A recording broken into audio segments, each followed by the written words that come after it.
என் உள்ளமெல்லாம் துடிக்கிறது.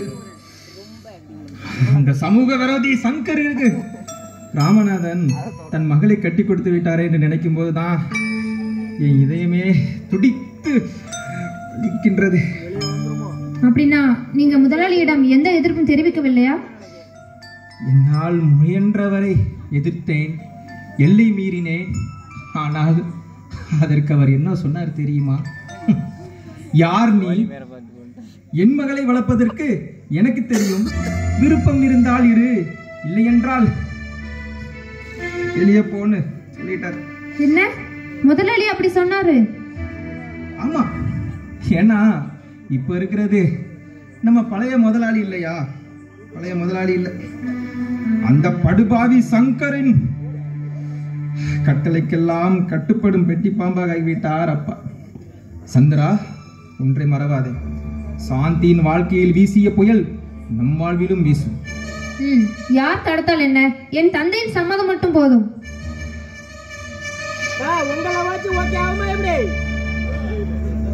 சந்திரா, என் சம்மதம் மட்டும் போதாது, உன் அண்ணன் சேகரின் சம்மதமும் வேண்டும். சேகர் சம்மதிப்பது கொஞ்சம் கஷ்டம்தான். ஏன்னா அவன் அந்த சங்கரின் கைகூலி. அது மட்டும் இல்ல, வில்லிலிருந்து வர அம்பு போல அந்த சங்கரோட கட்டளைக்கெல்லாம் அவன் கட்டுப்பட்டு எல்லாத்தையும் செய்யறவனாச்சு. யார் சம்மதித்தாலும் ராமநாதன் சம்மதிக்க வேண்டும். ராமநாதனின் விருப்பப்படித்தான் உன் திருமணம் நடக்க வேண்டும். யாரு? முதலாளியா? அவர் தன் மகளின் நல்வாழ்வில் குழி தோண்டியவர் அல்லவா? அவர் நிச்சயம் சம்மதிக்க மாட்டார்.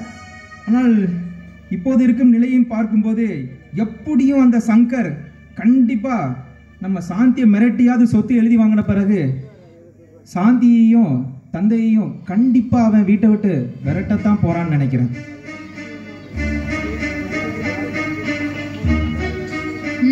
நீங்க சொல்றதும் கரெக்ட் தான். அப்போதான் சங்கர் பசுத்தோல் போர்த்திய புலிங்கிறது புரியும். அது மட்டுமா, நேற்று என் நண்பன் கண்ணன் முதலாளியுடன் வீட்டுக்கு போயிருக்கான். அப்ப அந்த படுபாவி சங்கர் என்ன சொல்லியிருக்கான் தெரியுமா? சாந்தியையும் கண்ணனையும் சம்பந்தப்படுத்தி இழிவா பேசியிருக்கான். முதலாளி சங்கரை தண்டிக்கவில்லையா? முதலாளி தான் இப்பொழுது தனது நிலை மறந்து நடைப்பிணமாக திரிகின்றாரே, அவரால் என்னத்தான் செய்ய முடியும்? இப்போதெல்லாம் நடக்கிறது என்ன தெரியுமா? அந்த சங்கரின் திட்டம் தான் சட்டமாக நடக்கின்றது. கந்தசாமி, முதலாளி, இது எஸ்டேட்டா இல்லை உன் மகளும் ரவி நடத்து காதல் லீலை நடத்தும் பூங்காவா? அப்பா, இப்போதுதான் தெரிகிறது நீ ஒரு பெண் பித்தன் என்று. இருவரையும் வாழ வைப்பது நமது கடமை அல்லவா? டேய் கந்தசாமி, என் கட்டளைப்படி நடக்காவிட்டால் நீ உடனே இங்கிருந்து வெளியேற்றப்படுவாய். ஒரே அடியா அலட்டிக்காதீங்க. நான் எதுவும் தவறு செய்திருந்தால் சொல்லுங்கள். என் மகள் வாழ்வில் தலையிட உங்களுக்கு உரிமை இல்லை. டேய் கந்தசாமி, உன் மகளை வைத்து ரவியை மயக்கி இந்த எஸ்டேட்டில் பல லட்சங்களை கொள்ளையடித்து இருக்கிறார். முதலாளி, நீங்களா இந்த வார்த்தை பேசுவது? கண்ணனின் தந்தையும் நானும் இல்லை என்றால் இவ்வளவு பெரிய எஸ்டேட்டிற்கு சொந்தக்காரர் ஆயிருக்க முடியுமா? இல்லை, நீங்க தான் முதலாளி ஆயிருக்க முடியுமா? முதலாளி, உங்கள் பணக்கார புத்தியை காட்டிவிட்டீர்களே. டேய் கந்தசாமி, யாரிடம் என்ன வார்த்தை பார்த்து பேசுகிறாய்? பார்த்து பேசு. மரியாதையா பேசுங்க. மரியாதை உனக்கா இல்லை உன்னை வைத்து பணம் பறிக்கும் உன் தந்தைக்கா இல்லை உன் அழகில் மயங்கி கிடைக்கும் இவனுக்கா? சங்கர், உன் பித்தனிடலாம் முதலாளிடம் வைத்துக்கொள். உன்னை போன்ற பணவெறி பிடித்த பித்தன் அல்ல நான். கந்தசாமி, இந்த அனாதை பயலுக்கு உன் மகளை மனம் முடித்து கொடுக்க கூடாது. நீ என்ன அந்த ஆண்டவனை நினைச்சாலும் எங்க திருமணம் நடந்தே தீரும். எப்படி நடக்கும் என்று நான் பார்த்து விடுகிறேன். ஆமா, வாருங்கள் போகலாம்.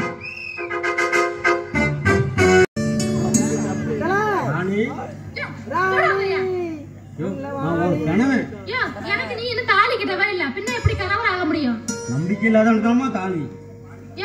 கொஞ்சம் அது இருந்தா நான் உன் அண்ணன் காதலிக்க போறேன். என் மானம் எல்லாம் போச்சு. என்னமாமா போச்சு? பைத்தியம் பிடிச்சு போச்சு. பைத்தியமா? அப்புறம் கொஞ்ச நாள்ல சட்டையெல்லாம் கிழிச்சிட்டு தெருவில் அலைய போறீங்க. அப்புறம் பாக்குறவங்க கல்ல கட்டி எடுத்து எறிவாங்க. பைத்தியம் பிடிச்சவங்களாம் தேர்தலில் 10,000 அறிக்கை கொடுத்தா ரொம்ப நல்லா இருக்குமா? டேய் சிங்காரம், மாமன் வீட்டுல கிடக்குற மனையா பைத்தியம் எனக்கு இல்ல, அந்த சங்கருக்கு. சங்கருக்கு பைத்தியமா? நல்லா இருக்கு, சூப்பர். என்னமாமா சங்கருக்கு பைத்தியம் சொல்லி வளர்றீங்க? நம்ம முதலாளியையும் சாந்தியையும் விரட்டி சொத்துலாம் எழுதி வாங்கிட்டான். கண்ணனையும் ரவியையும் எஸ்டேட்டை விட்டு விரட்ட போறானா. உங்களை வரட்டலையா? அந்த பூவதி என்ன ஒரு பார்வை பார்த்தா நீங்களும் திரும்பி பார்க்கவும் தானே? நான் பார்த்தா என் கண்ணையே நோண்டிடுவானே. கண்ணு போனா என்னமாமா பிச்சை எடுத்தாவது பொழைச்சிக்கிறீங்க? நானா பிச்சை எடுத்து விளைக்கணும்? அடே மாமன் வீட்டுல கிடக்குற ஒரு உழைப்புக்கும் போகாத நீ அல்லவா பிச்சை எடுக்கணும்.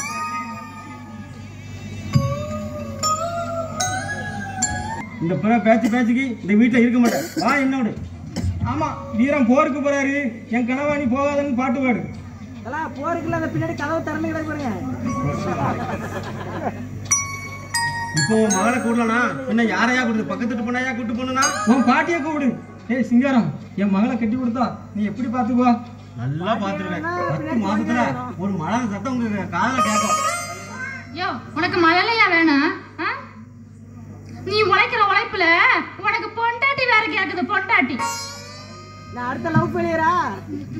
ராணி இப்படியே பேசிக்கிறேன், நான் டீ குளிச்சு செத்து போறேன். குளிக்கிறத குளி, இந்த தலைவனாவது ஜெயிலுக்கு போகும்போது குளி, 10,000 பணமாவது கிடைக்கும். யோ மருமக செத்த மாமியார் தான் பாத்திருக்கேன், மருமனை சா சொல்றிய? ஒழுங்கா பேசு, எலும்பு உடைச்சிருவேன். அங்க எலும்பே இல்லையா, எல்லாம் புத கிடக்கு. ராணி போகிறேன், ராணி போகிறேன். போட்டுமா? ஆமா ஆமா, வீரம் போருக்கு போறாரு. சிங்காரம், என்ன உனக்கு என்ன மறப்பியா நீ? ஒன்னும் மறப்பதா? ஒன்னும் மறந்தாதான் போச்சு கண்ணே. மாமனார் பக்கத்துல இருக்கண்டா. மாமனார் பக்கத்துல இருக்கண்டா. அப்பா நீங்க போங்கப்பா, நிம்மதியா இருக்க விட மாட்டான். நீ வா மச்சான், அப்படியே போய் ஒரு டூயட் போட்டு.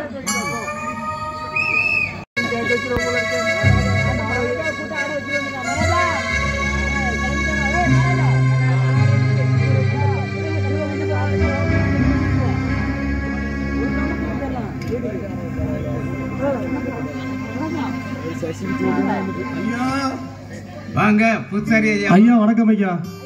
ஐயா வாங்க பூசாரி ஐயா. என்ன திடீர்? ஐயா வணக்கம் ஐயா. நம்ம தை மாத கோயில் கூட கட்டுறதுக்காக, கோயில் கூட நடத்துறதுக்காக உங்கள்கிட்ட காசு கேட்க வந்திருக்கேன். இன்னும் மேலே நடந்த கோயிலை கட்டி நல்ல ஊர் மக்கள்லாம் நல்லா சிறப்பாக இருக்கணும்னு நான் ஆசைப்படுறேன். இன்னைக்கு இது மாதிரி உங்களால் முடிஞ்சது உதவியாக நல்லபடியாக செஞ்சு நல்லபடியாக கோயிலை கட்டணும் ஐயா. இதற்கு ஏன் நீங்க வந்திருக்கீங்க? எல்லாம் செய்துவிட்டு இவ்வளவு வேண்டும் என்று கேட்டால் கொடுத்திருப்பேன். எவ்வளவு செலவாகும்? ஐயா கிட்டத்தட்ட ஒரு 50 லட்சம் ரூபாய் மேலே செலவாகும் ஐயா. என்னது 50 லட்சமா? எதற்கு மாமா? கோயில் திருவிழா நடத்துறது. ஒரு சூடகம் இருந்தால் கொளுத்த போதாதா? வருடத்துக்கு ஒரு முறை திருவிழா நடத்தாவிட்டால் இந்த உலகம் என்ன சொல்லும்? முட்டாள் உலகம் என்ன சொல்லும்? கண்ணுக்கு தெரியாத கடவுளுக்கு பல கோடி செலவு செய்கிறார்கள் என்று உங்களை ஏளனம் பேசும். ஐயா தம்பி, ஆண்டவன் என்னைக்கு பார்த்து தப்பா பேசாதே, அது உனக்கு வந்து தப்பாயிரும். யோ பூசாரி, உன்னை போன்ற ஆட்கள் இருப்பதால்தான் இந்த உலகம் இன்னும் முட்டாளாக இருக்கிறது. தம்பி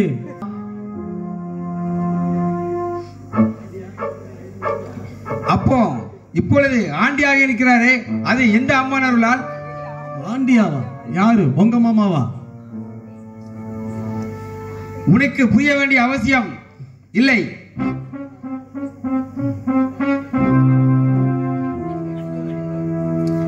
டேய் பூசாரி, நீ முதலே இங்க இருந்து வெளியே போ.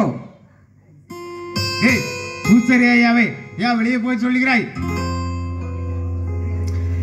ஆம், நான் தான் இந்த வீட்டுக்கு சொந்தக்காரன், இந்த ஆஸ்திகள்லாம் அதிபதி.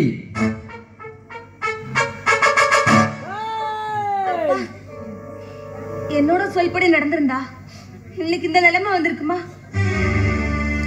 சாந்தி, என் பேச்சை கேட்டு இந்த வீட்டில் இருக்க வேண்டுமென்றால் இருவரும் இருங்கள், இல்லை என்றால் அந்த பண்டாரத்தோடு போய்விடுங்கள். ஏய், எங்களையாய் வெளியே போக சொல்கிறாய்? உன்னை இந்த சமுதாயத்தால் ஒதுக்கப்பட்ட உன்னை என் சொத்தை எல்லாம் எழுதி கொடுத்து எங்களையாய் வெளியே போக சொல்கிறாய்? உனக்கு அந்த அம்மன் சரியான தண்டனை கொடுப்பாள். நீங்கள் செய்த பாவத்திற்கு அனுபவிக்கிறீர்கள். எதுடா பாவம்? உன்னை வாழ வைத்தது பாவமா? என் ஆஸ்தி எல்லாம் உனக்கு எழுதி கொடுத்தது பாவமா?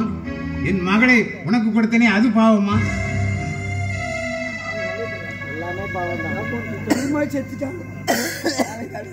அந்த அன்னைக்கு என்னைக்கு விழா எடுக்க வேண்டாம் என்று சொன்னாயோ அந்த அன்னையை உன்னை தண்டிப்பாள். உன் தெய்வத்தால் எனக்கு மரணம் ஏற்பட்டால் உன் மகள் விதவையாகாள். அதன் பிறகு அவளோடு விருப்பப்பட்டவளோடு கட்டி வைக்கிறாய் என்று தானே நீ நினைக்கிறாய்?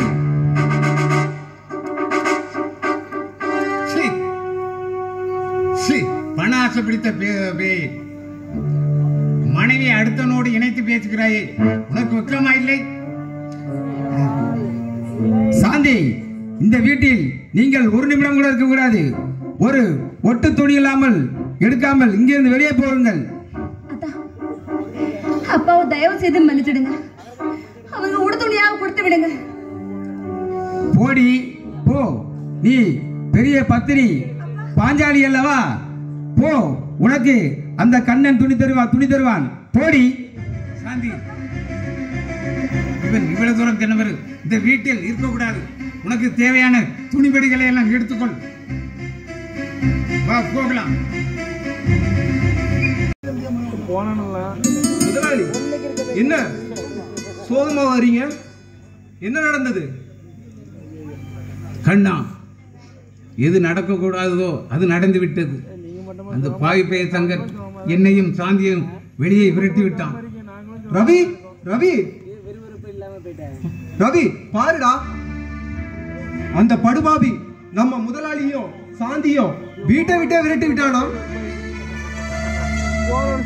அப்பா, அவன் போன அறிஞ்சுதான் அன்னைக்கே நான் உங்ககிட்ட சொன்னேன். ஆனா நீங்க அந்த இடியோச கேட்ட நாகப்பாம்பு போல அஞ்சு நடுங்குனீங்க. அப்பா, அந்த கைவனை கண்டு நீங்க ஏன்பா பயப்படுறீங்க? தங்கைக்கு கொடுத்த வாக்குறுதியை காப்பாற்றணுமா? இல்லை, இல்லை, வீறு கொண்டு சிங்கம் என நடந்து ஒரு முதலாளி அந்த சிறு நரிக்கு பயப்படுவதா? இதில் ஏதோ மர்மம் இருக்கிறது. ஒன்றும் இல்லையப்பா, ஒன்றும் இல்லை கண்ணா. அப்பா, உண்மையை சொல்லுங்க, என்ன நடந்தது? ஏன் பயப்படுறீங்க அவனை பார்த்து? ரவி, இந்த பாவி ஒரு கொலைகாரன். நான் ஒரு கொலை செய்து விட்டேன்.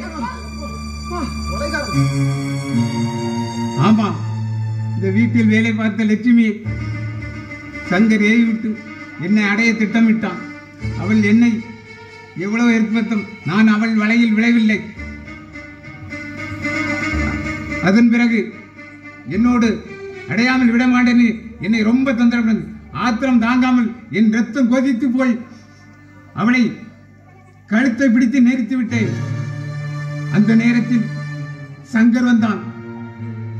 அவன் லட்சுமி இறந்து விட்டாள் என்று பூபதி, சேகர் என்று மூவரும் சேர்ந்து ஆந்திராவுக்கு போய்விட்டார்கள் என்று கதை கட்டி விட்டார்கள். அதன் பிறகு சங்கர் கண்டாலே நடுங்கிக் கொண்டு இருக்கிறேன். அப்பா, இதில் ஏதோ ஒரு சூழ்ச்சி இருப்பது போல எனக்கு தெரிகிறது. ஏன்னா லட்சுமி ரொம்ப நல்லவா. கண்டிப்பா இது அந்த சங்கரோட சூழ்ச்சி வேலையா தான் இருக்கும்.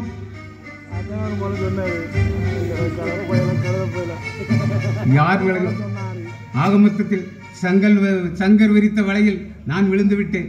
அவனை எதிர்க்க சக்தி எனக்கு இல்லை. அப்பா, அந்த சங்கரோட ஒவ்வொரு கெட்ட செயலுக்கு பின்னாடியும் அந்த சேகரும் பூபதியும் நிச்சயமா அவங்களுக்கும் ஏதாவது பங்கு இருக்கும்பா. நிச்சயம் ஏதாவது பங்கு இருக்கும்பா. ரவி, சேகரை நாம் எதுவும் மிரட்ட முடியாது. மிரட்டினால் நம்மளை எஸ்டேட்டை விட்டே வெளியேற்றி விடுவான். என் தங்கையும் என் தந்தையும் இல்லாத இடத்தில் இனி நான் இருந்து என்ன செய்ய போவேன்? எனக்கு அது வேண்டாம்.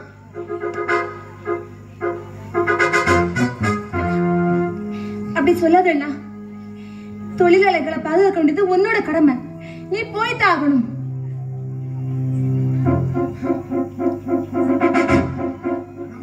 ரவி, அவன் செய்த கொடுமைக்கு ஆண்டவன் தண்டனை கொடுப்பான். என்னை பற்றி கவலைப்படாது. என் மகளை நினைக்கும் போதுதான் எனக்கு கவலையா இருக்கு. நிலவின் மறுபக்கம் இருட்டானது போல் என் மகளின் மறுபக்கம் இருட்டாகிவிட்டதே என்ற கவலைதான். முதலாளி, நான் சங்கரை பார்த்து அவன் காலை பிடித்தாவது சாந்தியிடம் கூட வாழ வைப்பேன் முதலாளி, வாழ வைப்பேன். வேண்டாம், இப்போதே உங்களே இல்லையும் சேர்த்து வச்சு தப்பா பேசுறாரு. நீங்க அங்க போறது தெரிஞ்சிருந்தா என்ன அசிங்கமா பேசுவாரு. நீங்க அங்க போக வேண்டாம்.